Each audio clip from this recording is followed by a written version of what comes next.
All right, as mufflers roar down the road. Okay, Sunday, December 8th, 8:48 a.m. Within the last 10 minutes, I am to ID two individuals coming from, I wasn't allowed to like totally look. I will explain what I mean by that another time, just ask me later. I'm not allowed whatsoever to do anything but take the garbage out and go back into 1509. So anything else coming, I looked, but you can't look, okay? I don't need to.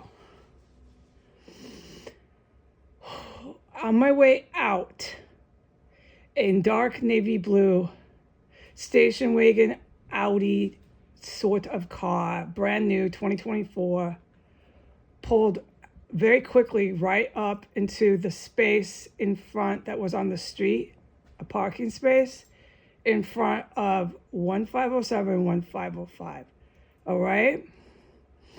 I proceeded to go out with the garbage. I did the trip, okay?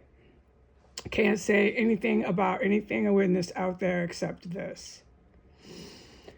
All right, so by the time I got back, a few minutes, handful of minutes later, they were unloading things, okay? That's the word I got to use. I don't need to get into detail. This place is under heavy and serious military surveillance.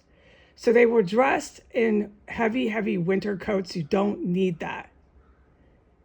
They were both wearing like clothes like if you're in Alaska. It is 50 degrees today. Right now it might be very humid and warm, like 40 degrees. You don't need heavy leather gloves, heavy Alaska puffy polar vortex coats and clothing, but that's what they both had on. I find that's really strange. You can't make that judgment call as an adult of what kind of coat to wear and what kind of weather you're in. All right, I'm perfectly fine out there with just a long sleeve shirt on, doing a physical activity, okay? So enough said about that, all right? You want to dress like you're in the North Pole, go ahead. The point of that is to show they can wear this $500 coat, these $300 leather gloves. The female had a long to your calf, to your ankles, huge, puffy, really expensive snow coat that you wear when it's a polar vortex. You don't even wear that stuff in Boston and New York unless it's really cold. But whatever, they want to walk around in DC with a permanent humidity level of like 60%. It's like always humid here. And it's like today it's going to be like 48 and 50 degrees. Okay, the female had a dark, really long polar vortex, puffy snow coat on, brand new, really expensive. That shit cost like $1,000. They came out of a navy blue, brand new 2024 Audi, something like that, station wagon, 4-door type vehicle, brand new, super clean. They just went to the car wash, all that sort of stuff. She had on a super expensive $100 black hat, her hair done all nice and clean.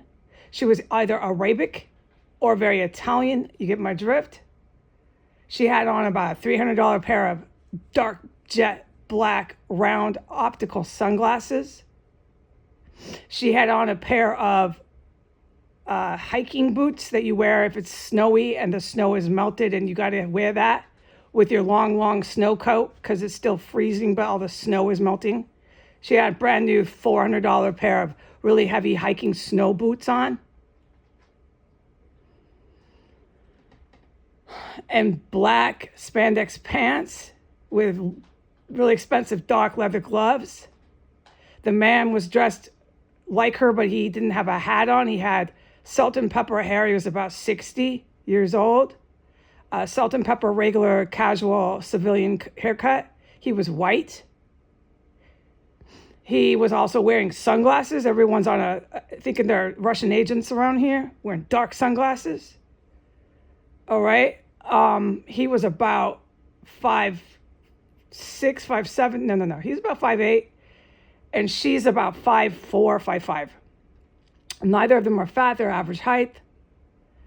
They were unloading items by the time I came back and bringing it into the chemical weapons compound with the Christmas lights. Everyone's pretending this isn't happening. By the time I came back, I couldn't help, although I'm not to engage, not to look, just keep going back into 1509 is what I was doing, and that's what I did.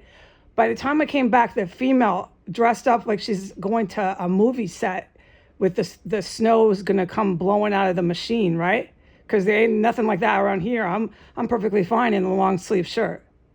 She stared me down while she had a bag of stuff, a box of stuff in her hands, and started cranking her neck and staring me down like she wanted some from me.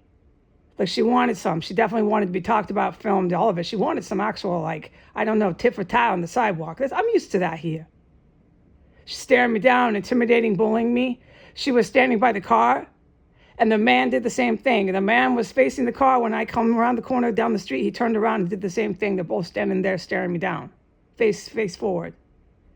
I am supposed to report that. And I know what they're doing with their Christmas lights and all their crap here. They're going into a chemical weapons compound. And how did I know that? Because right before this, about an hour before this, I wasn't allowed to report it, but I got brutally poisoned again. So we're at poisoning 3 or 2, I lose count.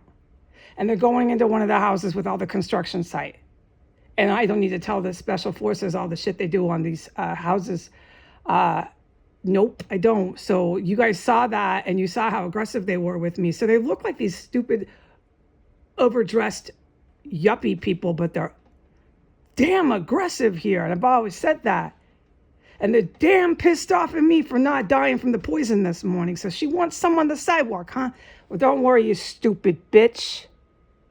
My orders were to not give it to you.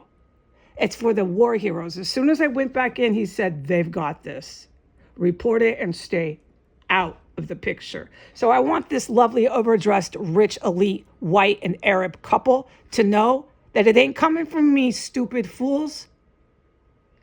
It ain't coming from me. Like I said, I'm baking cakes when I leave here, and I'm staying out of it. It is orders. Adios.